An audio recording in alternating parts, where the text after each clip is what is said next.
વિનોદભાઈના માતાશ્રી હોસ્પિટલમાં એડમિટ હતા અને આજે એના જીવનના છેલ્લા શ્વાસ લઈ રહ્યા હતા. એની માતાની ઉંમર 75 વર્ષની આસપાસ હતી અને અંત સમયે એણે વિનોદભાઈને એવું કહ્યું કે બેટા, મેં મારી ભજનની ડાયરીમાં એક ચિઠ્ઠી મૂકેલી છે, એટલે મારું 12મું પતી જાય ત્યારબાદ એ ચિઠ્ઠી શાંતિથી વાંચી લેજે, કેમ કે મારે એક વાત જે તને કરવી હતી એ હું અત્યાર સુધી ક્યારેય તને નથી કહી શકી. એ બધી જ વાતો એ ચિઠ્ઠીમાં લખેલી છે. આટલું બોલતા બોલતા વિનોદભાઈના માતાશ્રી મૃત્યુ પામ્યા.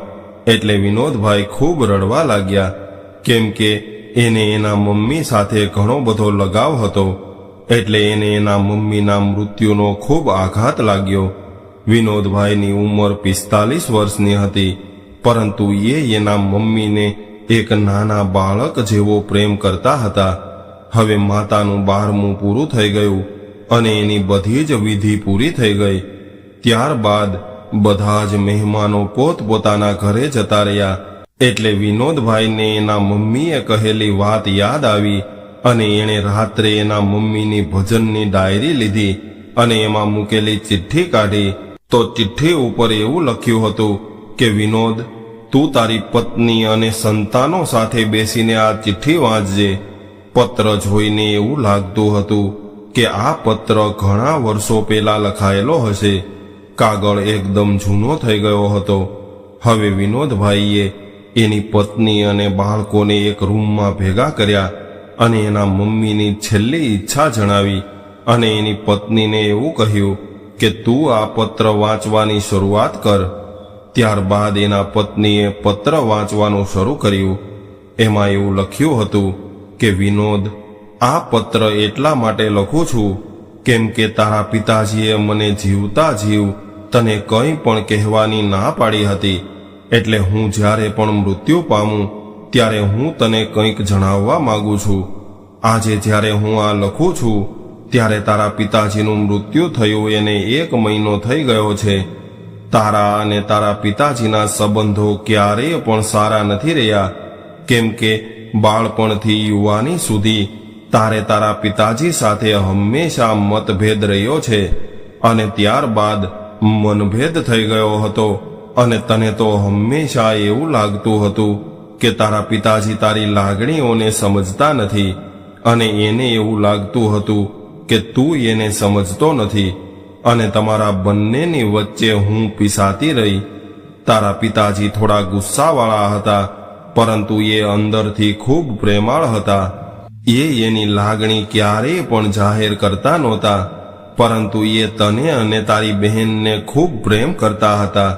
પરંતુ તને મારી માયા વધારે હતી, એટલે જ્યારે પણ તારે પૈસા અથવા કોઈ પણ વસ્તુની જરૂર હોય ત્યારે એ મારા થકી તારી જરૂરિયાતો પૂરી કરતા. દીકરા, તારી દરેક જરૂરિયાતનો પાયો તારા પિતાજીનો છે. અને આ બધી વાતો તો ઠીક છે, કેમ કે આ બધું તો દરેક માતા પિતા કરતા હોય છે, પરંતુ તારી જિંદગીની એક ખૂબ મહત્વપૂર્ણ વાત એ છે જે મારા સિવાય બીજા કોઈને ખબર નથી અને એ આજે મારે તને જણાવવી છે.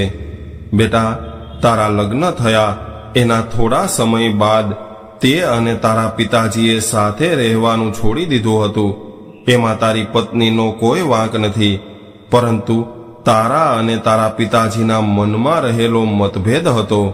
બેટા, તને યાદ હશે કે આજથી 1 વર્ષ પહેલા તારો અને તારી પત્નીનો ખૂબ મોટો અકસ્માત થયો હતો. ત્યારે તું અને તારી પત્ની બંને આઈસીયુમાં જીવન અને મરણ વચ્ચે ઝોલા ખાઈ રહ્યા હતા. ત્યારે તારી પત્નીની હાલત ખૂબ વધારે ખરાબ હતી અને એને પેટમાં વધારે વાગ્યું હતું અને એની બંને કિડની ડેમેજ થઈ ગઈ હતી. ત્યારે એના જીવવાના સાંચ ખૂબ ઓછા હતા અને એને તાત્કાલિક કોઈ કિડની ડોનેટ કરે એવા વ્યક્તિની જરૂર હતી. ત્યારે તું બેભાન અવસ્થામાં હતો અને તને આ બધી વાતોની કોઈ ખબર નહોતી. ત્યારે ડોક્ટરે ઘણા બધા સેમ્પલ લીધા.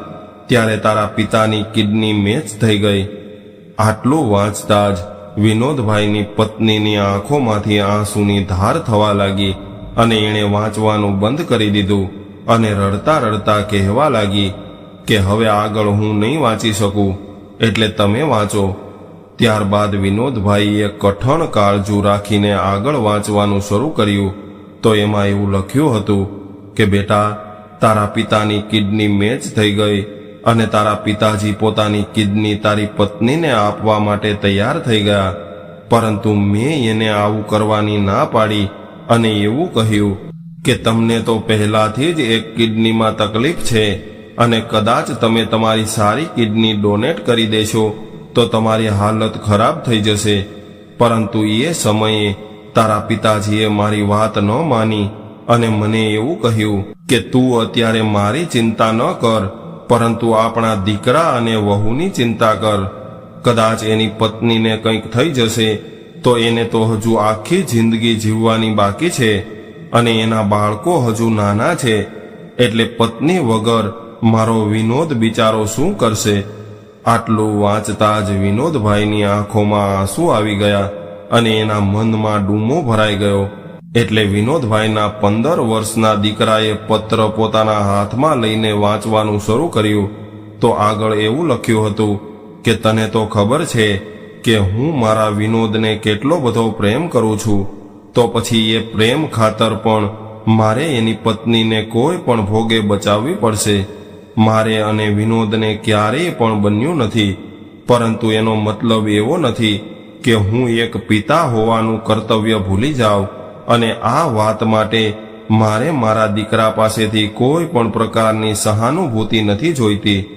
મારો દીકરો ખૂબ મજબૂત છે, એટલે તું આજે મને એક વચન આપ કે મારા અથવા તારા મૃત્યુ સુધી વિનોદને આ વાતની ખબર ન પડવી જોઈએ, કેમ કે મારે મારા દીકરાને મારા અહેસાનના ભાર નીચે નથી રાખવો અને આપણે તો માતા પિતા છીએ, એટલે આપણે આપણા સંતાનો માટે અહેસાન જતાવ્યા વગર કંઈક ને કંઈક કરવું જોઈએ.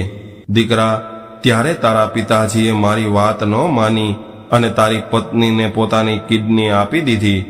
આ વાતની ડોક્ટર અને મારા સિવાય કોઈને ખબર ન પડવા દીધી.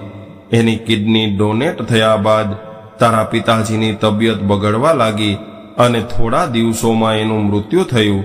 પરંતુ એ સમયે તું તારા પિતાજીની ખબર કાઢવા પણ ઘરે ન આવ્યો અને તને તો એટલી પણ ખબર નહોતી કે તારા પિતાજીનું મૃત્યુ એની કિડની ફેલ થવાથી થયું છે. પરંતુ બેટા, મને આ કોઈ પણ વાતનો અફસોસ નથી, પરંતુ હું એક વાત સહન નથી કરી શકતી કે તું તારા પિતાજીની જીવનભર નિંદા કરતો રહ્યો અને એને એક દીકરાનો પ્રેમ ન આપી શક્યો. દીકરા, મને જીવનભર એ વાતનો અફસોસ રહી ગયો અને એટલે જ આજે આ પત્ર લખીને તારા માટે મૂક્યો છે. અને જ્યારે તું આ પત્ર વાંચતો હોઈશ ત્યારે મેં પણ આ દુનિયા છોડી દીધી હશે. દીકરા, તારા પિતાજી તને ખૂબ પ્રેમ કરતા હતા, એટલું જ મારે તને કહેવું હતું. અને દરેક માતા પિતા પોતાના સંતાનોને પ્રેમ તો કરતા હોય છે. કદાચ ક્યારેક કોઈ વાતનો વિરોધ થાય અથવા મતભેદ થાય તો પણ માતા પિતાનો પ્રેમ ઓછો નથી થતો. બેટા, તારા પિતાજી મને હંમેશા એવું કહેતા કે પિતાના પ્રેમને સમજવા માટે પિતા બનવું પડે. મારો વિનોદ પિતા બનશે ત્યારે મારા પ્રેમને પણ સમજી જશે.